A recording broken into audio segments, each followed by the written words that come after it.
هي زوجتي عنوانها عنواني، وحبيبتي بستانها بستاني.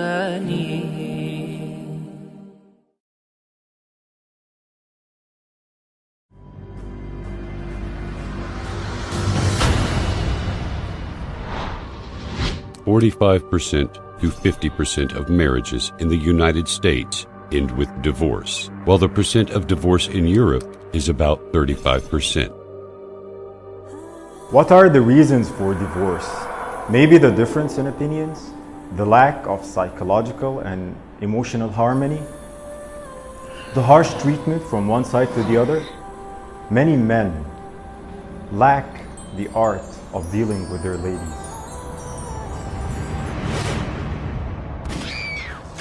70% of women who were killed in the United States were murdered by their husbands or boyfriends.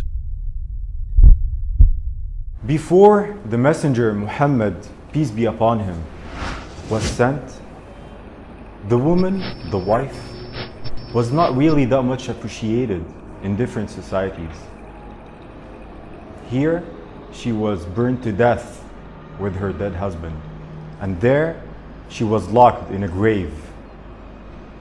Even in the Arabic tribes where the messenger was sent, she was just inherited like any of his belongings.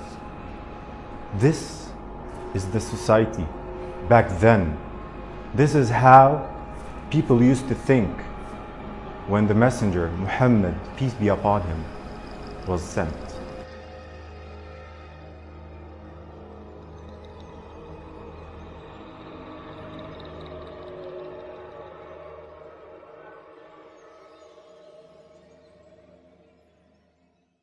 Nowadays, the man who opens the door for his lady is considered as a gentle, delicate, and civilized man. He's so much appreciated by the society and by everyone around him. Back then, 15 centuries ago, this was shameful. It was shameful to respect your wife. It shows that you're not a man.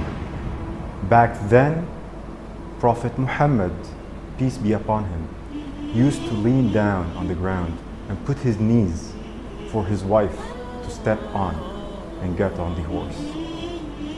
Imagine, he's decades, centuries, what I say millenniums ahead in human civilization and respect to women and ladies' rights.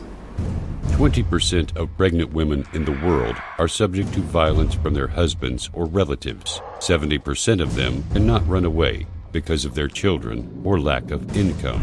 This madness needs one thing. It needs the teachings of Muhammad. Sayyidah Aisha, the Prophet's wife, narrated that one time some of his companions played with the sticks in the masjid. And she wanted to watch, so he put his hands for her to lean her head on and watch. She said, I attended to keep watching for longer and longer, just to see when will he get bored, when will he get tired and remove his hand. And she said, actually, I lost the interest in watching and he was still there for me.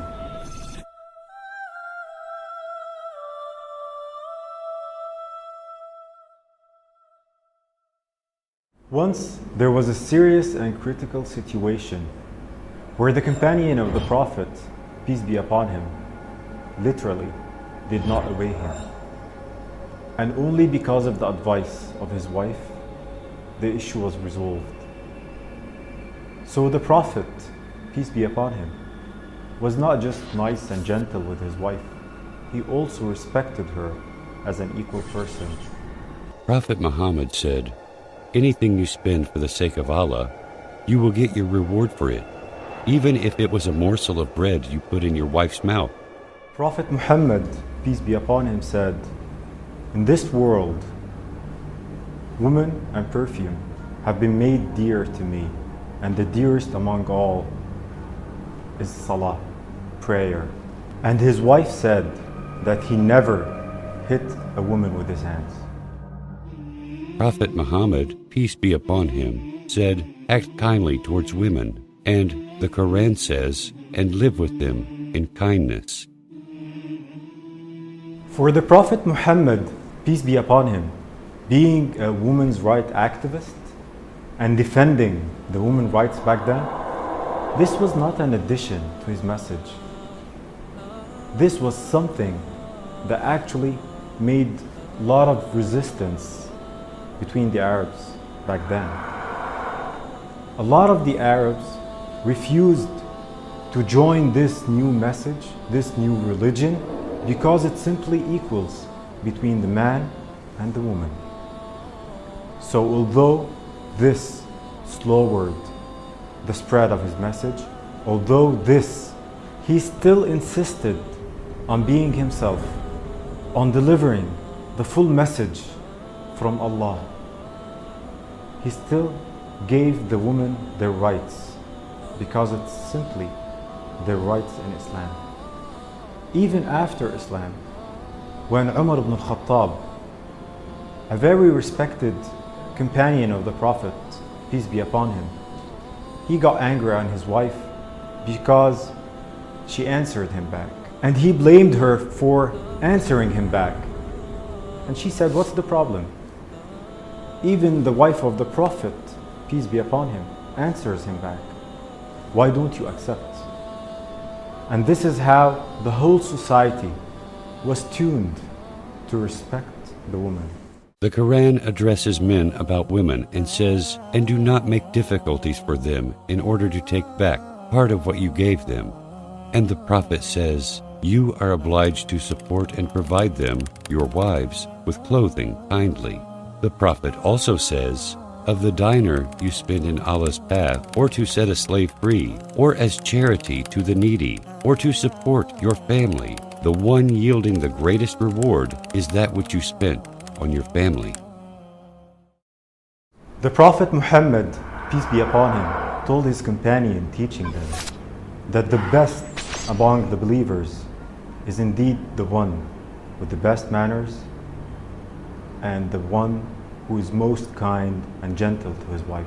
If you saw the Prophet in his home and then compared this to our homes in the 21st century in terms of treatment, interaction, you'll find a big difference. The Prophet, peace be upon him, used to fix his sandals. He used to sew his cloth and used to help his wife in the normal and daily home activities. Who does this nowadays? Prophet Muhammad said, fear Allah in respect of women. You took them with the permission from Allah. He also said to his companions, indeed, women are the counterparts of men. Only a noble person would be kind to them, and only a mean person would insult them. Let's imagine a man, a leader, with his army. And then he would ask this army to go ahead and would take his wife and ask her to race. And actually she will win. Then years later, the same man, the same leader with his army and his wife. And he will ask the army to lead ahead and would race again. But this time he will win. And then he will tease her laughing and saying, now we're even. This is the Prophet, peace be upon him, with his wife. And back home, in privacy, he would praise his wife. He would pamper her and spoil her, call her with the beloved nickname.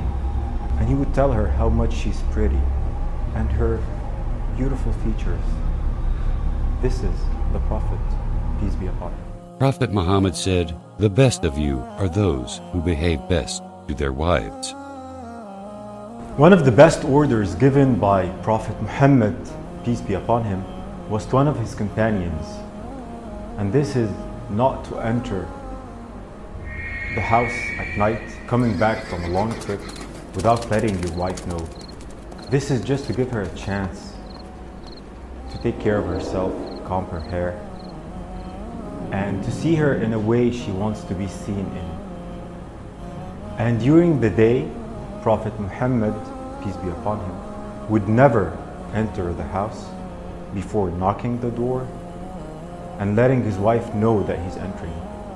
And the first thing he would do was to use the siwak, which is basically to brush his teeth. He wants always to be smelled properly and nice for his wife. When the Prophet was asked, "Whom do you love the most?" he said, "Aisha." The one who asked him said, "I am asking you about men." The Prophet said, "Her father." This is how Prophet Muhammad saw his wife. He saw her as the most beloved person to him, and her family was the most beloved family to him. While other beliefs believe that the woman during her monthly period is defiled and impure,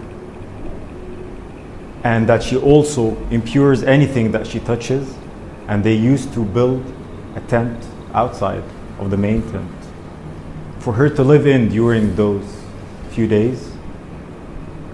At that time, the Prophet, peace be upon him, used to check where did his wife drink and just take the sip from the same place she did. Where did she eat? And he will follow her lips and eat from the same place. He would comb her hair. He would make her feel that she is more beloved and wanted at this critical and sensitive part of the month for her.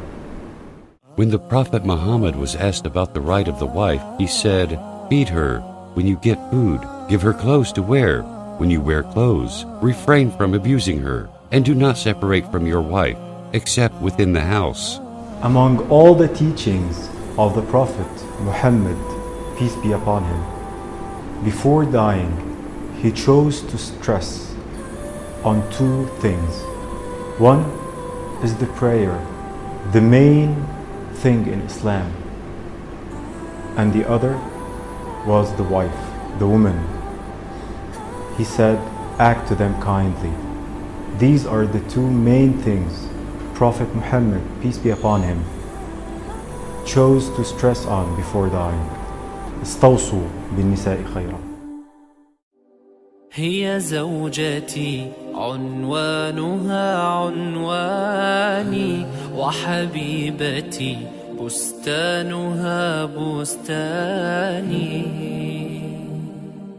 ورفيقة العمر الذي أيامه في بيتها أزكى من الريحان هي أم أبنائي وروضة مهجتي وشريكتي في الفرح والأحزان هي من إذا مل الفؤاد رأيتها زهرا جديدا يانع الألوان